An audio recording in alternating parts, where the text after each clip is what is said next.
आज बना है वेजिटेबल सूप। और ये रेसिपी मैंने लॉन्ग वीडियो में अपलोड कर दी है, वहाँ पर जाके प्लीज़ चेकआउट करना। वीडियो पसंद आए तो लाइक कमेंट करके सब्सक्राइब जरूर करना। चलिए देखते हैं मेरे घर वालों को कैसा लगा।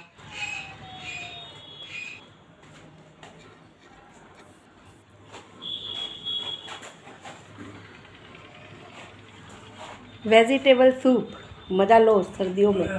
खुशी उठ, टेस्ट करके बताओ कैसा बना है।